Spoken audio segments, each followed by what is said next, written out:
This is a group of distinguished people. I think we're all connected to Bob Evans, who you already met earlier in the forum when he did his interview with the Chief Information Officer of United Healthcare Group. But each of us participate in Bob's podcast, Cloud Wars. Last year at the Corporate Entrepreneurship Forum, for those of you who were here, Tony, Bob, and I did a Cloud Wars live in Pittsburgh at Carnegie Mellon, which was a ton of fun. This year, as the group has grown and trying to take advantage of the fact that we've also got COVID, where this is a virtual conference, we decided to kind of pull everybody together, kind of Jeopardy box style here, and have everybody talk as a group here. So, Bob, I'll hand it over to you. We've got a group of folks here, but I don't know if you want to say anything about Cloud Wars before we get into the conversation today, for people who may not be familiar with your podcast. Sure. Sean, thanks. And hello, everyone. I hope that the Corporate Startup Lab event has been great for everybody. The name Cloud Wars Live reflects the media brand Cloud Wars, where we talk about a lot more on the podcast than just cloud, although the technology angle is often present in there. But we try to take a look at how companies are using modern technology to change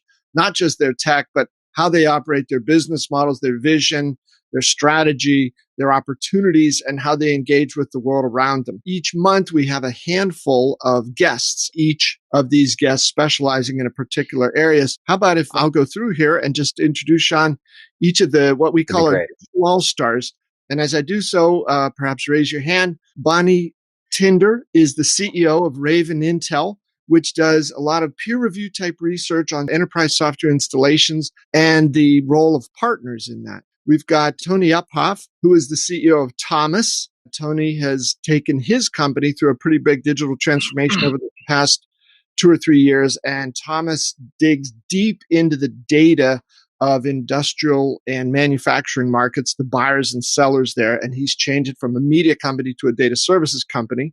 We have Wayne Sadin, who is an advisor to CEOs and boards of directors about their digital strategies and how to fuse that with their overall business strategy. Wayne's been a CIO, a CTO, a CDO, and other sorts of sins that we're still trying to forgive him for. And we have Pat Fitzgerald, who each month talks to us about talent. Pat's a world-class recruiter. He's been in the technology industry for a while, worked at SAP, Siebel, and now a few years ago, Pat and a business partner of his started their own recruiting agency where they staff a lot of the executive level and sales leadership positions across the technology industry. And then, of course, Sean Ammirati needs no introduction, but it is an illustrious group. It's a pleasure to come together and talk. And Sean, and like you said, we've never done. We got Chris on. We got Chris on as well now, I think, Bob. Okay. And Chris Lochhead is somebody who's been a serial entrepreneur. He's been a CMO at some of the world's biggest tech companies. Since then, Chris has become a best-selling New York Times author. He is one of the top podcasters in the world, and in the very top 3, I think, in the business podcast category. Chris is also talks each month. It's called Lockhead on Different. And as Chris speaks, you will clearly understand why we give him that designation. So, Sean, it's a fantastic group. Thanks for getting us all together here. And again, we're really hats off to you for what's been a great event throughout the past several days. Well, thank you, Bob. And thanks for continuing to always help us out. I mean, that conversation last week was fantastic with John Santelli and just continues to be good. I thought maybe one place to start, and I don't want to drive this too much, Bob, so I'll let you jump in as well, but I thought one place to start just picking right up what we just had Alex Osterwalder, who created the business model canvas, and Steve Blank, who wrote 4 Steps to the Epiphany and kind of codified a lot of the lean startup movement, talking about innovation inside big companies. And one point they kept pounding on over and over again, which I know there's a lot of expertise on this panel as well, is when you want to do innovation, you've got to sell that to the board of directors, right? And Wayne, I know that's the thing you spend a lot of time on. Mm-hmm. Tony, you've had a bunch of different roles there. Chris, feels like maybe an interesting place for this conversation to start. 2020 has been tough. 2021, I think, it requires us to continue to reimagine. And we've got to have these conversations at the board level, maybe to make this work top down, just to kind of tie the thread into the conversation we were just having at the Startup Lab Corporate Entrepreneurship Forum. Yep. Sean, let me take a crack here. Wayne, I know that you've been in the midst of that. Tony, you've done some of Bonnie also. One of the most popular episodes on the Cloud Wars Live podcast has been one that Bonnie did, which is how to get the CFO support for one of these big initiatives. Wayne, why don't you jump in first? And then we'll go over to Bonnie and Tony. Well, a couple of points. The first one I want to make is think about the board members. If you've never been on a board, what is the board's responsibility and accountability? If you're going to speak to them, it helps to understand what motivates them. So bear in mind, board members have a duty of care. They have to be knowledgeable, informed. They have to be actively engaged in whatever they're doing. If they don't exercise care, then they're liable to lawsuits. They also have a duty of loyalty, which means they have to put the interests of the firm ahead of their own. When you're talking to board members, bear in mind that you're talking to people who have a lot of assets involved and a lot of years of experience. But also when you're talking innovation, often is technology based. Recognize there's a dearth of technology in the boardroom. They just don't, in non-technical companies, non-startup, non-Silicon Valley, they don't get tech. They just weren't raised with it. They didn't grow up with it. So recognize that it's about storytelling. Recognize that it's about engaging them. You can't go in with this is what we've got to do because this is what's happening in the cloud or this is what's happening in technology. You've got to hook them with a story. That's one point. The other point I quickly want to make is boards need to add a position which has been defined as a qualified technology expert. If you're familiar with Sarbanes-Oxley, they had to add a qualified financial expert when they realized their board members couldn't read a financial statement. Now we're at the point where board members should be technology literate. And the notion of a QTE, a board member with that technology experience, is very important. Your conversation goes very differently if there's a representative on the board that understands what you're talking about than if you're really trying to educate them. Hey, Bonnie, how about you? So I would say anytime you are bringing innovation to an organization, it's going to be disruptive, that people are going to need to be prepared for change. And you're selling an idea that is going to change the course of business as usual, likely lead the company into a better place, which is great. But in order to get that idea approved and sold internally, I think you need to be very cognizant of some of the simple parameters around it. How much time is implementing your idea going to take? Who's the team that you are going to acquire internally? How much is it going to cost? That's certainly a big thing if you're talking with a financial decision maker. And then finally, what is the impact to the business so that you can determine, is this worth the effort? Is a change of this magnitude, which helps grow the business, is it going to be worth it in the end?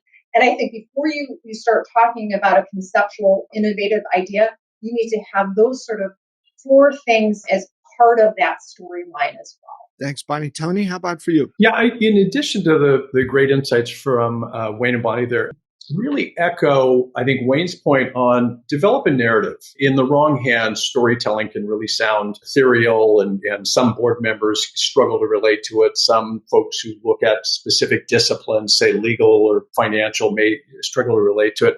But by now, you should have a narrative that people can relate to. So you're going to build on that narrative.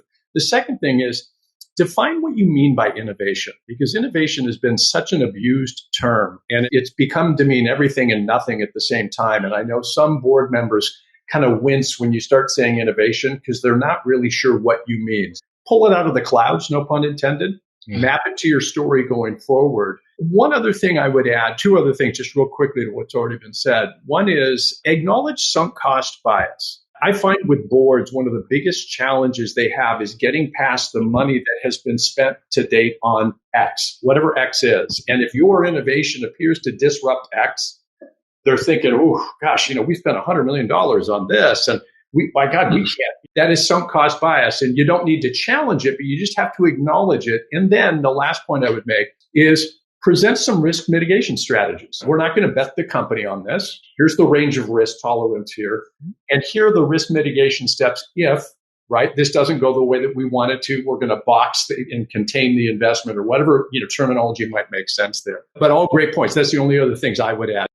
Sean, one thing here, I remember from Bonnie's conversation about some of this, one of the other big points that Bonnie's made is if you're going to present this idea to the board and you expect to get their buy-in, you better have your very best people leading the project, because otherwise they're going to look at it and say, if it's not important enough for you to put your best people in, it's sure not important enough for me to take it on and fight for it. Yeah, I think actually probably has done a bit of this, like finding these people to come into these companies and lead this. It is a little bit of a searching for the purple squirrel exercise. It's a unique person who can do this, and you're competing with a point in time where there's never been more growth capital available for entrepreneurs to go do this as a standalone thing. So I suspect getting the right people is more than just saying you want to get the right people, but there's actually work to be done there as well.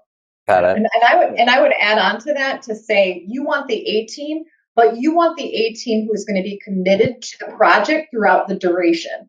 Because you can start with the A team and then all of a sudden, time goes on, people get promoted, leave the company, or, all of those variables that all of a sudden that project's, going to go off the rails. So it has to be the A team, but they have to be committed to seeing it through as well. Yeah. The only thing I would add to that, Bonnie's spot on, is, boy, I've had boards push back because the A team's how we currently make money. And I've had boards say, whoa, big fella, you just leave them alone over here.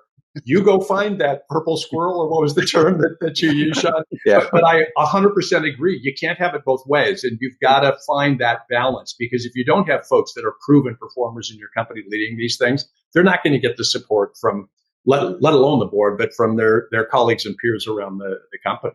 But Tony, to your point about risk mitigation, when you present the idea to the board, your risk mitigation strategy may very well be, we're going to backfill those people. We're going to provide them help. I'm doing a project with a firm, and we literally have an explicit backfill strategy. This team needs 3 of those. This team needs 6 of those. IT needs this. And it's presented in the board deck. This is how we actually build a calendar for the next 2 years of board meetings, about investor calls, month-end closes. And we've matched that against the project calendar. And there are weeks we just blacked out. We cannot do that in this week because we're getting ready for a quarterly meeting. And so you've got to manage those people, because, to the point Bonnie made and you made, the only people you want on the project are the people you can't spare for the project.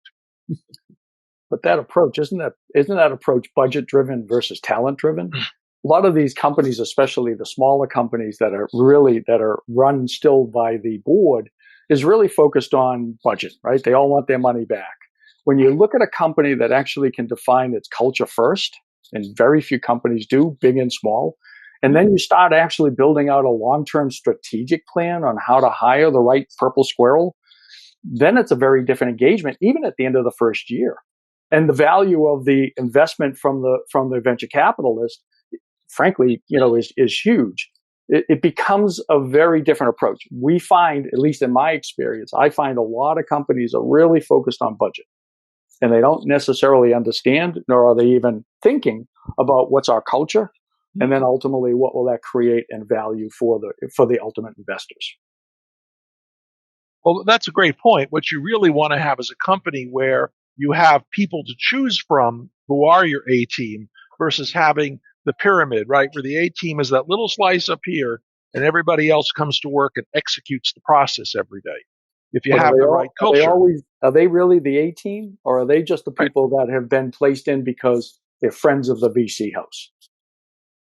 Yeah, I work mostly with PE firms, not VC, so it's a little different scale. Yeah. Well, same thing. But when you got a couple of thousand people in the company, they may be the ones that got promoted. They may be the ones that were the heroes. Like what you don't want, right, is the hero culture.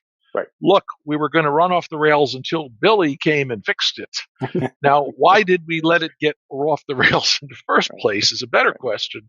Yep. But I'd like to see a company where we can say, if this one's not available, well, that person's just about as good, and the culture allows them to collaborate well, so that we don't have to worry about this silo stepping on that silo's toes. And our team has to be composed of people who get along, because so many people may not. Right. Yeah. Sean, purple squirrel? All right. It strikes me, the other point I think that we shouldn't miss from what Tony said was look at that. we got a lot of visual aids here today on Cloudworks, but Tony's going to grab his guitar and jam with Chris in a minute as well. Yeah. So anything special. But I think the other point that Tony made that I think is important is that narrative point. And, it strikes me that Chris probably has a few things to say about that. And so maybe I'll just say, Chris, what do you think about the importance of the narrative here?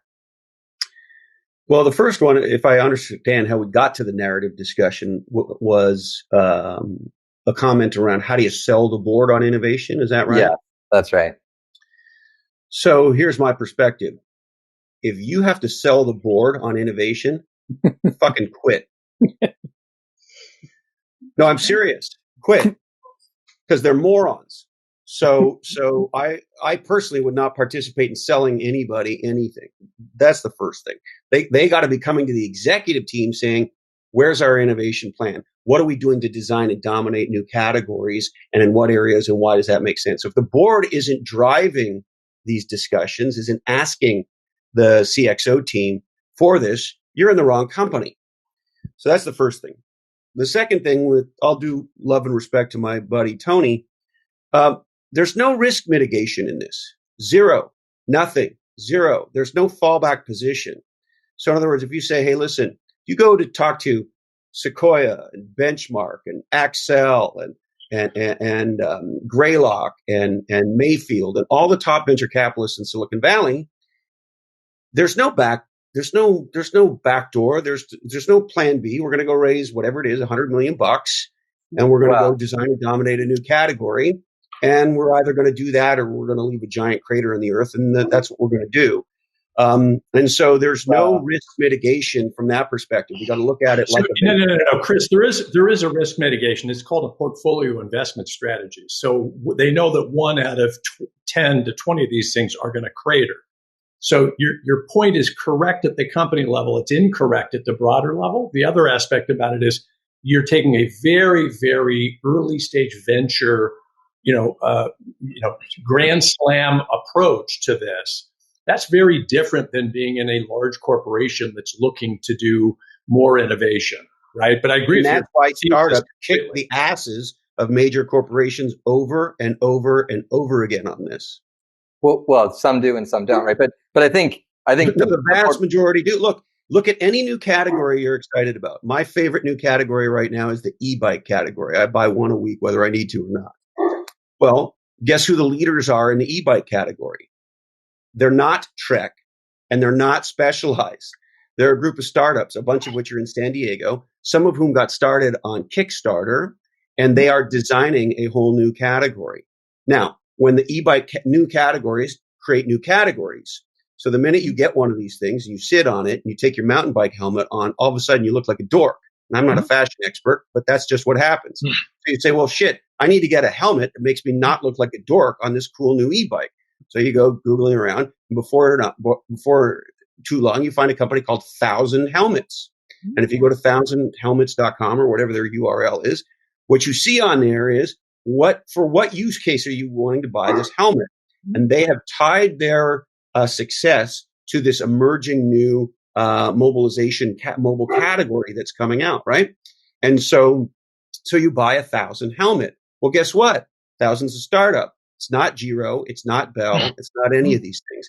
And I can give you 1,000 other examples, but in category after category after category where there's true innovation happening and new categories are being designed and dominated, the vast majority of cases, it's not a large incumbent. And I'll go one step further. When the large incumbent tries to go after the startup, they further have their ass handed.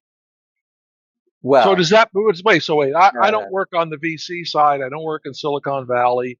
I have trucking companies. I have construction companies. I have pump manufacturing companies. So should we go to the board of the pump? Does the pump manufacturing board go, hey, let's stop making traditional pumps. We'll invest every dollar we have in some brand new pump nobody's ever made before and hope we can sell it. And if not, our $1 billion company goes away. Is that a rational way for the board to exercise the duty of care? That's of course not what I'm saying. But what I am saying is, if you want to be successful in designing and dominating new categories, then you have to use the best practices of the most legendary companies in the world. And so if this pump space, you say, you know what? We think it's going to take 50 million in, let's call it internal venture capital. Maybe we're going to create our own company. And we're either going to have success with that, or no. We got that. You can decide. I think having plenty of problems there, unless it's just me. Hey, I don't know if it's my no, me microphone. I can't hear him either. Hey, All right. Chris, we lost you, brother. You were on a roll too.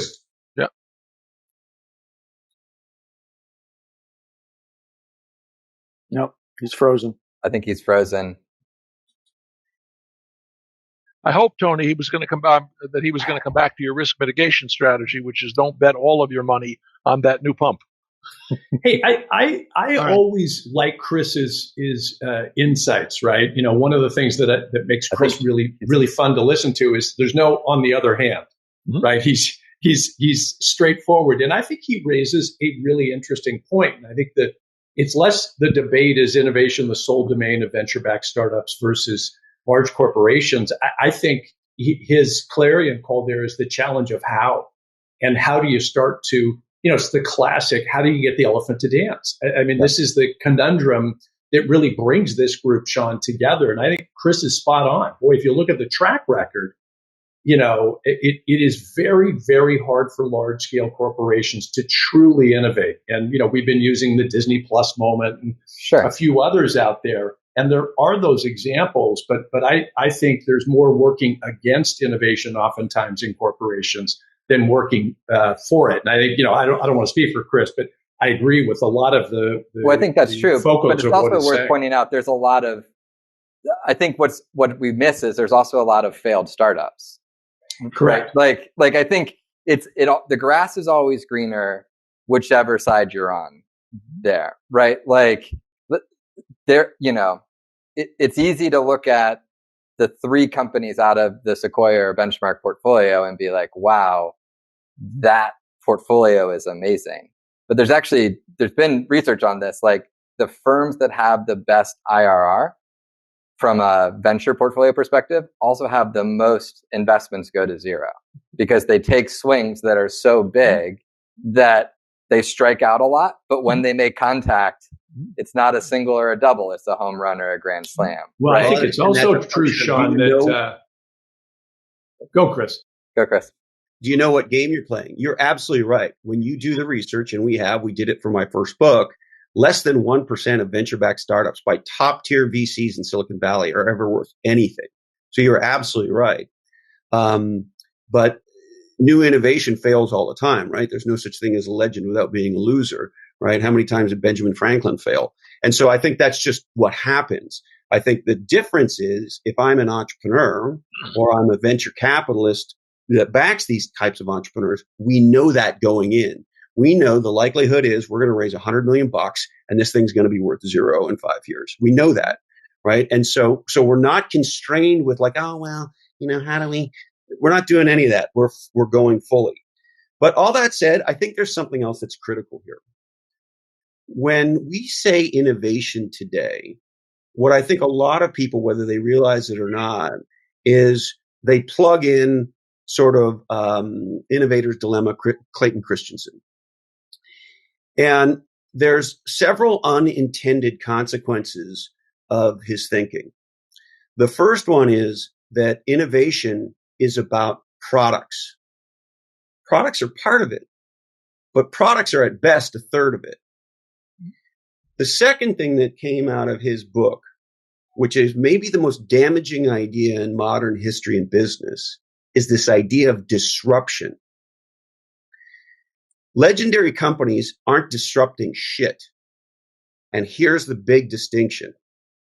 Big companies, when they want to bring new stuff to the market, they have an undeclared, unspoken about, unchallenged context or paradigm that they're bringing to it, which is we are going to innovate with a new product. We are going to, or service. We're going to launch that new product or service into an existing market category, and we are going to compete because our carbidingulator's better than their carbidingulator. And when most people say innovation, that's what they mean. And when you do that, particularly in a market category with an incumbent category queen, you're fucked. And we just recently had Kara Golden on my podcast. She's the founder and chief executive officer of Hint Water. And she told a fantastic story. She's a gal from the tech industry who started a water company. And as they got successful, they got into Target, and they were doing great in Target, and Target was a huge part of their business. Well, as the category that she was designing was taking off, and she was becoming the category queen brand, which is flavored healthy water, in this case, flavored with real fruit, A bunch of bean counters at Coca-Cola with spreadsheets and khaki pants said, "Oh, this looks like a big opportunity." They went into the board of directors with their spreadsheets and their presentations, and the board did what boards do, and they launched a competitor to Hint Water. And when they did that, they went to Target. And then Target called Cara and said, "We're kicking you out, and Coke's coming in with," I can't even remember the name of the product. Fast forward several months, you know what happens? Cara gets a phone call, and she's back. Why? When you make a decision to compete as opposed to create, somebody else, by definition, is designing the game. And so in the case of Coke, they had a copycat product to Hint. And Target customers went in and said, "What's this crap? Where's Hint?" And so this is the mistake that gets made over and over and over again. It costs tens of billions of dollars a year. And that is the distinction between creating a new category and competing in a game in a category that somebody else created. And that's why Cara, with a $50,000 investment today, regularly kicks Coca-Cola's ass.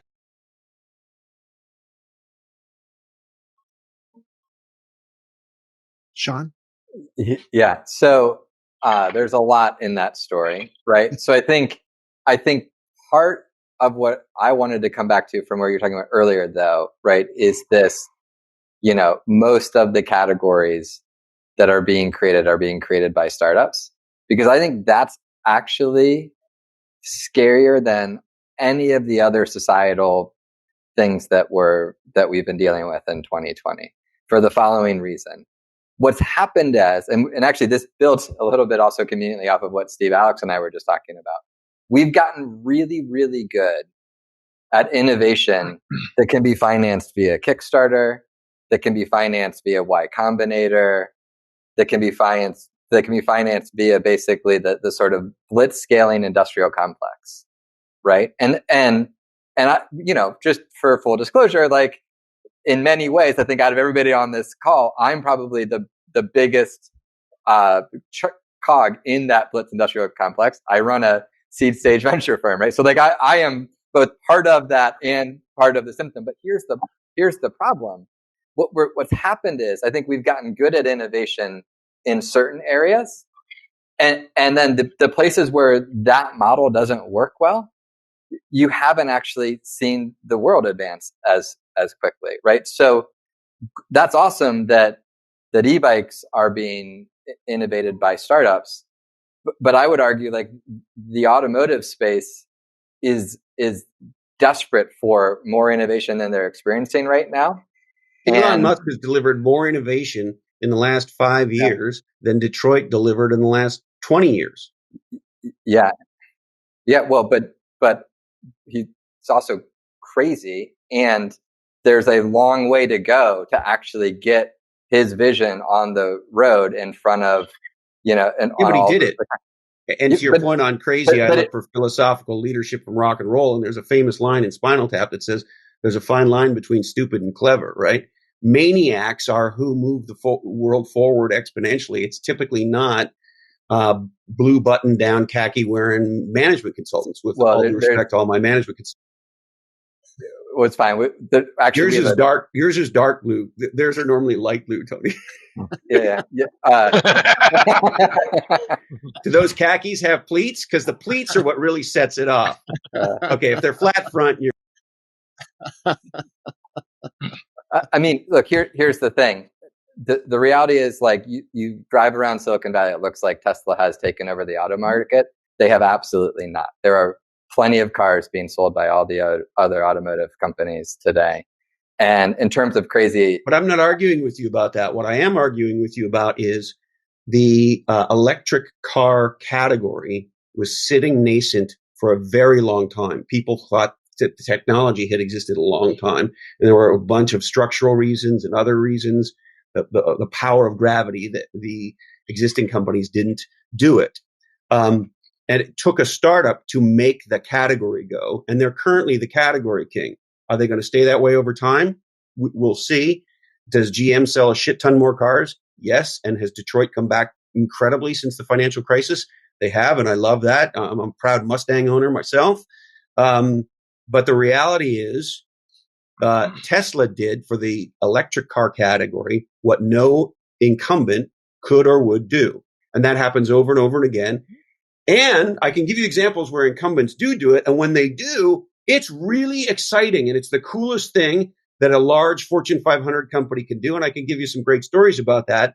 But the reason it doesn't happen fundamentally is the difference between competing in a category versus creating a new category and being willing to pioneer. And it's such a powerful dynamic that even when a massive incumbent tries to marshal resources to take out the category designing company, a la Cara Hint Water, little old Hint Water kicks big Coca-Cola's ass. And we could talk about why that happens if you like. But this is the big problem. When we say innovation, what most people think is product and or technology and or service. And then we build this innovative carbidingulator. We're going to put it in the world, and we're going to show the world that our carbidingulator is better than their carbidingulator, and we're going to win. And that strategy fails over and over. Yeah, but my point on the crisis is it needs to be less of a rare event that the Fortune 500 is successful, because we've gone from e-bikes to cars, and then we jumped into the Tesla thing, which is sort of a fun rabbit hole. And look, Elon was in the book. Like I'm a big fan of Tesla. I just think he's crazy. I think there's a long way to go, and I think frankly other leaders might get closer to where they need to go there. That's sort of neither here nor there. Like when you go beyond automotive, like you talk about. But let me push on you. Why is it a crisis that all of the category and technology innovation is coming from startups for the most part?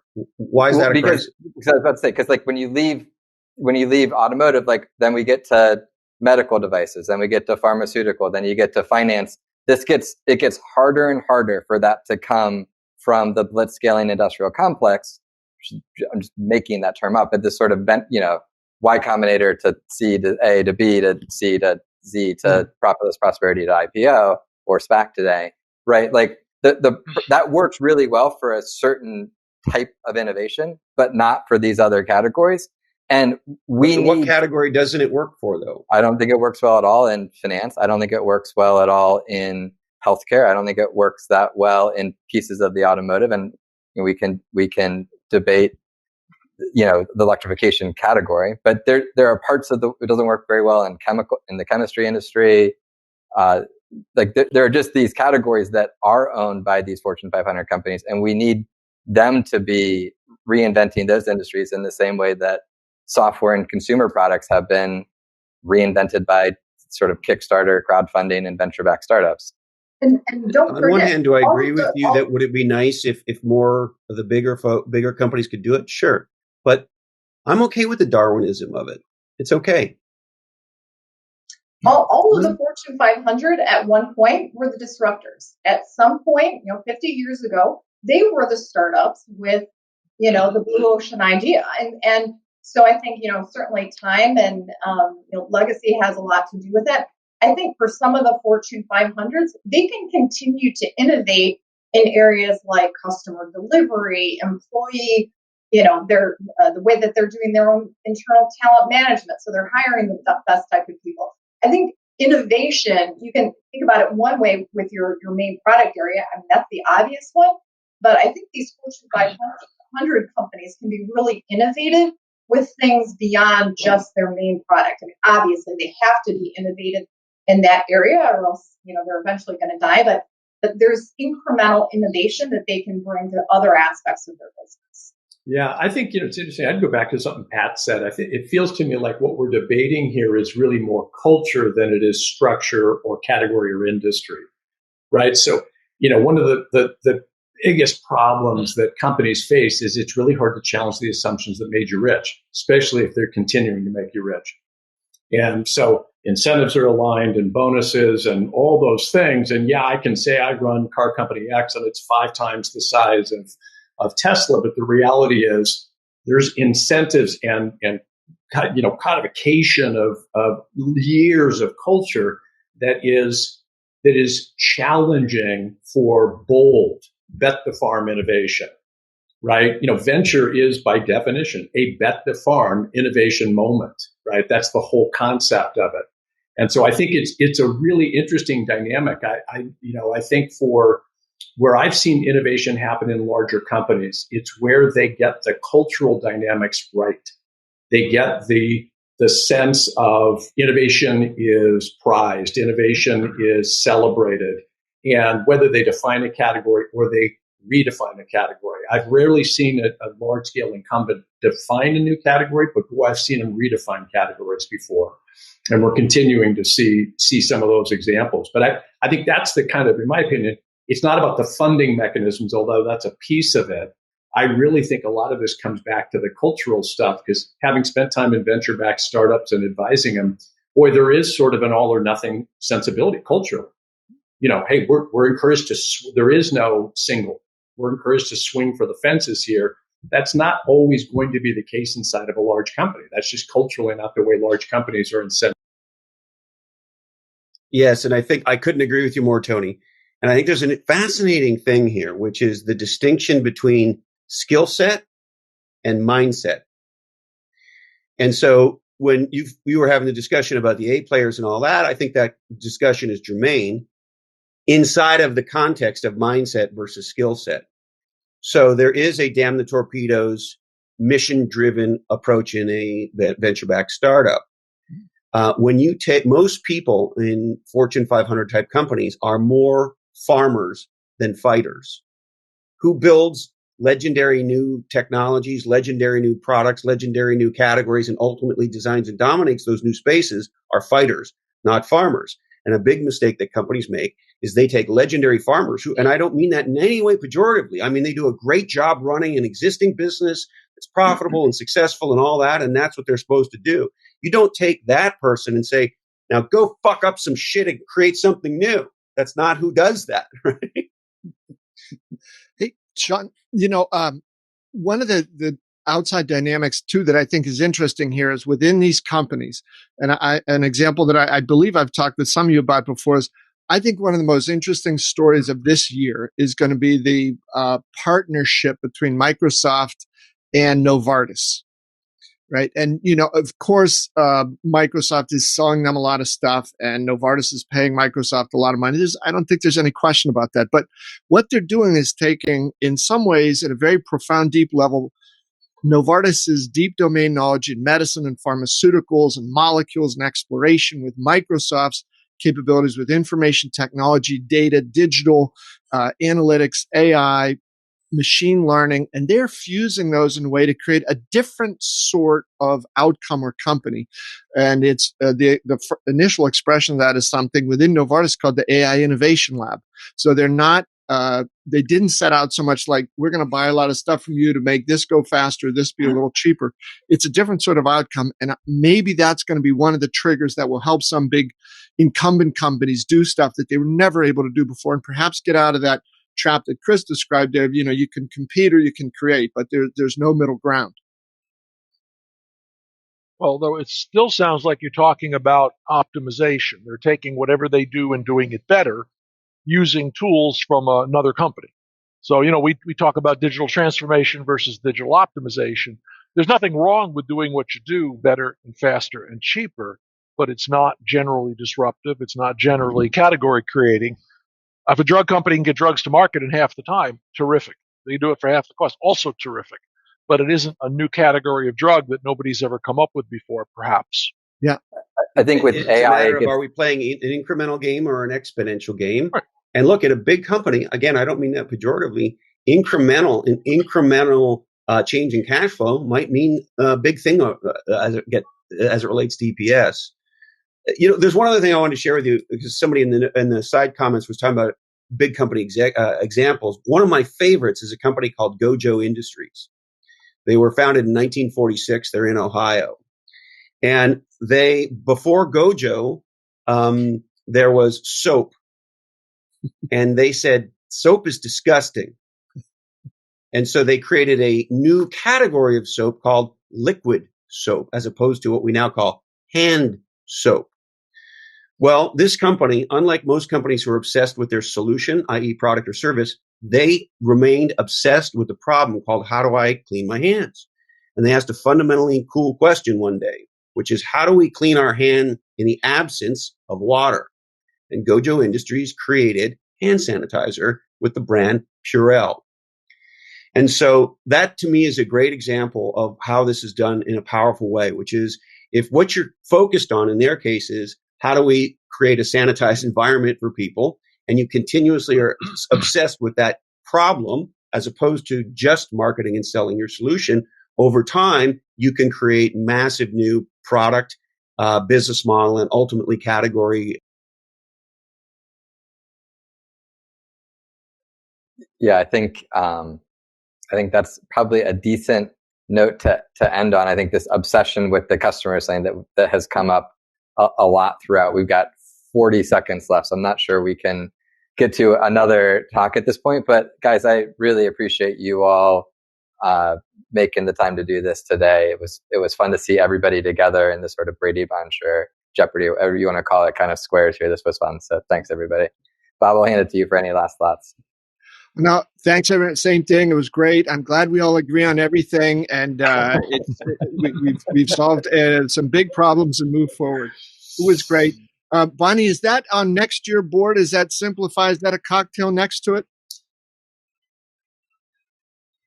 You're on mute. All right. Thanks, Sean. Thanks for having me. All right, guys. Thanks all. Thanks, Sean.